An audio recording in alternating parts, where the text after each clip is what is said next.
Kiranya dapat mengarahkan putra-putrinya ke lantai 1 yang telah disediakan area khusus sholat tarawih anak serta tempat bermain, dan insya Allah akan didampingi oleh panitia ramadan di kampus. Apabila tidak berkenan, kami mohon untuk memastikan putra-putrinya kondusif dan tenang di kesyukuran sholat berjamaah. Kemudian bagi para jamaah yang ingin berdonasi untuk takjil buka puasa, silakan bisa menghubungi panitia. Terima kasih, sekian dari kami. Assalamualaikum warahmatullahi wabarakatuh. Kepada Ustaz Ahmad Al-Furqan, SHI MSI, kami persilakan.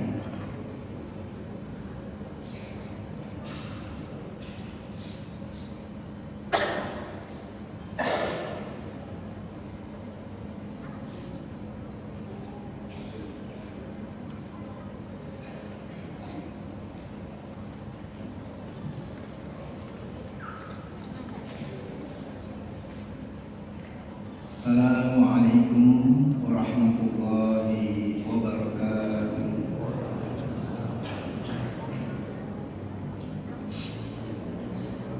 Innal hamdalillah nahmaduhu wa nasta'inuhu wa nastaghfiruh wa nastahdihi wa natubu ilayhi wa na'udzu billahi min shururi anfusina wa min sayyiati a'malina.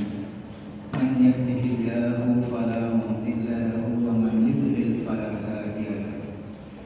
Asyhadu an la ilaha illallah wa asyhadu anna Muhammadan abduhu wa rasuluh. Allahumma salli ala Muhammad wa ala alihi wa ashabihi wa man tabi'al huda bi ihsanin ila yaumiddin.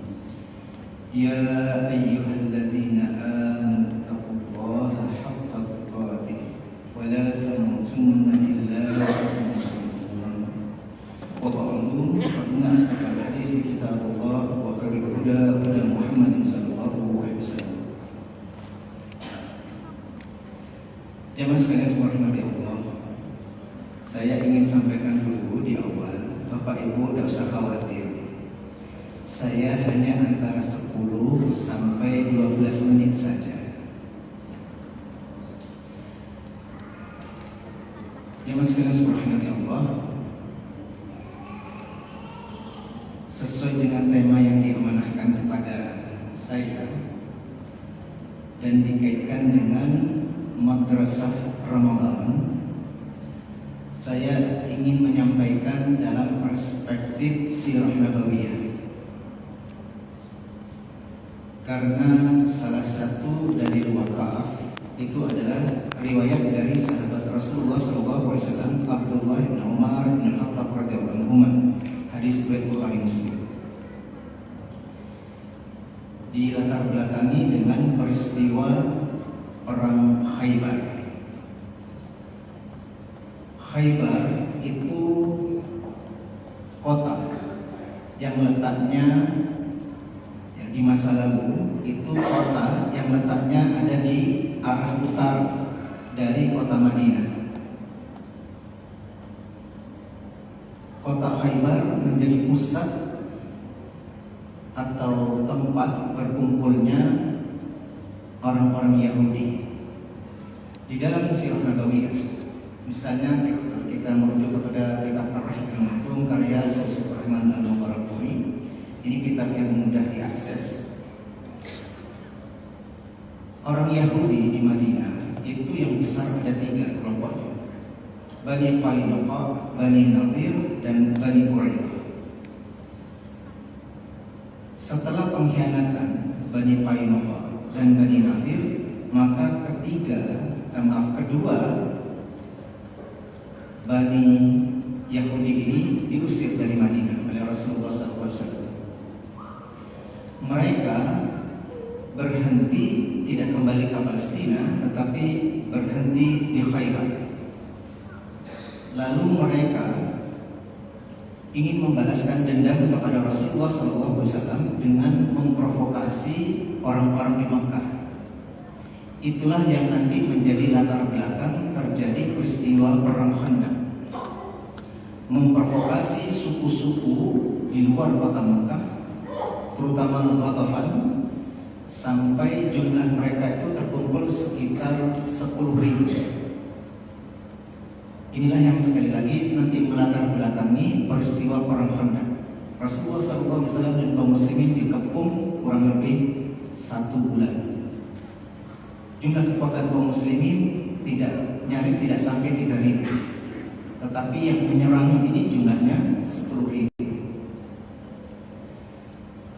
Tetapi Allah SWT menolong Rasulullah SAW dan kaum muslimin. Akhirnya kemenangan diberikan kepada Rasulullah SAW dan kaum muslimin dengan strategi Khandaq, pahit. Setelah perjanjian Hudaybiyah di tahun ke-6, maka Rasulullah SAW lalu memusatkan kekuatan itu untuk menghukum orang-orang Yahudi di Khaybar. Khaybar ini adalah kota berbenteng. Benteng intinya itu ada 3, tapi setiap satu benteng itu memiliki benteng-benteng yang menjadi lapisan dari benteng-benteng mereka ini. Sehingga kalau dihitung bentengnya itu bukan 3 sejatinya, tetapi 8 benteng. Yang menghuni itu tidak kurang dari 9.500 orang Yahudi. Rasulullah SAW mendatangi mereka dengan kekuatan 1.500. Kelak Rasulullah SAW ini diberi kemenangan dalam peristiwa Khaybar ini. Itulah jelas sekalian, kalau pernah mendengar kenapa salah satu rudal milik Iran itu yang dilepas ke Israel itu diberi nama Khaybar untuk mengingatkan kekalahan mereka. Jelas sekalian rahmati Allah. Dan Khaybar ini adalah tanah yang subur saat itu. Kebun-kebun kurmanya itu menghasilkan kurma-kurma yang berlimpah. Sampai ada riwayat, ini sangat mengharukan. Ummul Mukminin Aisyah radhiyallahu anha meriwayatkan, kami, maksudnya Rasulullah SAW dan kaum muslimin seluruhnya saat itu, sampai dengan perang Khaybar, ini disebutkan, kami belum pernah makan kurma itu sampai kenyang. Sampai akhirnya Allah SWT memenangkan kami di Khaybar. Saking berlimpahnya Khaybar itu dengan kurma, karena kebun-kebunnya itu luas dan subur. Cuma sekalian subhanallah Allah, sudah tinggal 5 menit. Jadi tidak usah khawatir. Itu dulu kisahnya. Setelah menang, maka tanah Khaybar itu dibagi oleh Rasulullah SAW. Nah, saat pembagian itulah, ya, setelah masing-masing sahabat mendapatkan, terjadilah peristiwa. Yang peristiwa ini nanti menjadi latar belakang sesuatu yang dahsyat hingga saat ini. Di antara sahabat diriwayatkan, nah inilah riwayat itu dari sahabat Rasulullah SAW, Abdullah bin Umar bin Khattab radhiyallahu anhu. Beliau ini meriwayatkan, Ashab Umar, maksudnya adalah ayahnya. Ini yang meriwayatkan adalah Abdullah, putra dari Umar bin Khattab radhiyallahu anhu. Ashab Umar bin Khattab radhiyallahu anhu bi Khaybar arba. Umar itu mendapatkan bagian dari hasil perang dari tanah Khaybar, sepetak tanah. Fa'atan Nabi sallallahu alaihi wasallam.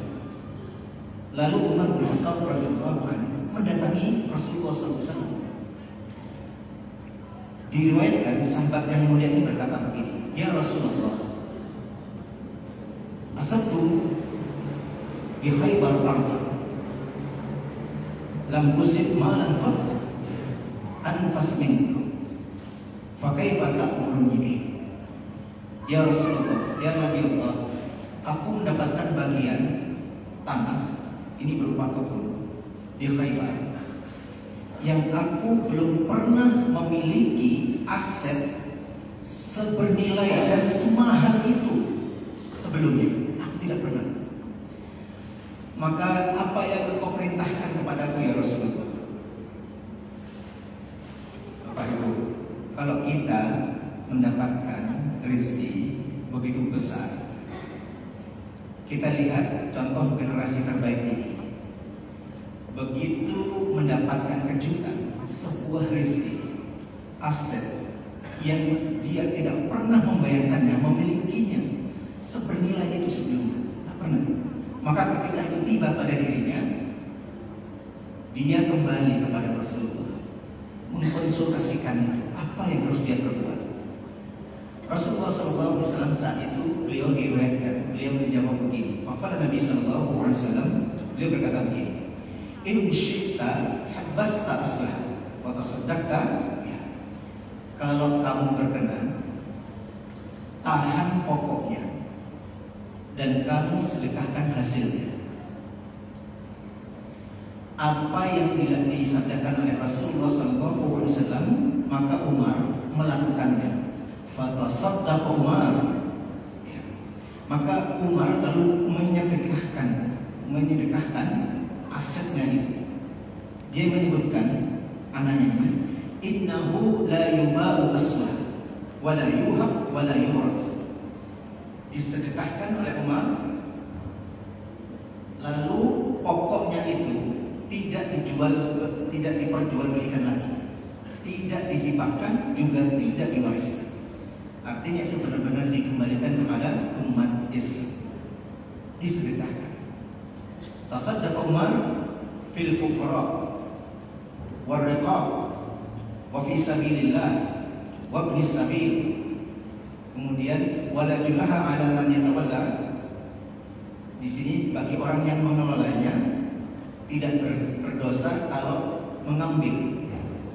Ya'kulu bil ma'ruf, mengambil secara ma'ruf. Kemudian yu'ti sadiqan ghairal mutamawwilin fi, atau memberi makan dari hasilnya itu untuk teman tanpa berniat untuk menguasai atau menimbunnya. Jamaah sekalian subhanallah, itu disedekahkan untuk hasilnya untuk kaum fuqara, untuk fisabilillah, untuk ibnu sabil, untuk yang terlilit utang dan ingin melunasi. Digunakan untuk itu semuanya. Kelak istilah al-habsu dalam madhab Maliki inilah yang nanti disebut dengan al-waqfu. Jadi kalau kita wakafkan aset itu, maka bukan milik kita lagi. Makanya tidak bisa dihibahkan, tidak bisa diperjualbelikan, tidak bisa diwariskan. Tetapi itu hasilnya akan menjadi milik umat. Jemaah sekalian subhanallah, inilah salah satu kisah yang terjadi setelah peristiwa perang Khaibar. Ada momentum di situ menjadi pelajaran. Kalau kita melihat konsep wakaf mengikuti sejarahnya, maka sejatinya kalau kita melakukan wakaf, maka yang kita wakafkan itu adalah aset yang produktif, bukan aset yang membebani nadhir. Dan kalau kita melihat contoh dari generasi terbaik umat ini, yang diwakafkan adalah aset yang terbaik. Jemaah sekalian subhanallah, alhamdulillah di usia saya yang seperti ini, dari keterbatasan pengetahuan saya menduga tidak ada manusia seperti itu saat ini. Ternyata qadarullah, Allah tunjukkan beberapa waktu lalu, sekitar 3 bulan sebelum Ramadan ini, Allah menunjukkan ada seorang perempuan, dia mewakafkan wakaf uang tunai sebesar 100 juta. Tapi begitu wakaf tunai itu diwujudkan sesuai dengan harapannya, karena kebahagiaannya, karena sulit menggambarkannya dengan kata-kata, kegembiraan beliau itu beliau ikuti dengan mewakafkan berikutnya aset beliau senilai 7 miliar. Jemaah sekalian dirahmati Allah. Coba kita bayangkan jika benar-benar terwujud apa yang dikatakan oleh salah satu ulama kita, bahwa aset atau potensi wakaf tunai kita di Indonesia ini itu berkisar antara 100 sampai 400 triliun per tahun. Maka banyak hal yang dapat kita lakukan, insya Allah. Inilah yang sekalian dirahmati Allah. Tetapi atas itu semuanya pelajaran dari kisah riwayat tentang Umar bin Khattab radhiyallahu anhu yang melakukan sedekah itu, ini menjadi pelajaran. Salah satu contoh terbaik dari alumni Madrasah Ramadan yang 9 tahun itu, yang Rasulullah SAW masih hidup di dalamnya dan mendidik mereka. Semoga kita generasi saat ini mampu meneladani apa yang telah dicontohkan oleh generasi terbaik umat ini, dan semoga Ramadan kali ini mampu membuat kita menjadi hamba Allah yang lebih baik lagi dari masa lalu. Semoga yang sedikit ini kembali kepada kita sebagai ilmu dan bermanfaat. Aku lupa lihat. Astagfirullahaladzim wa lakum. Assalamualaikum warahmatullahi wabarakatuh.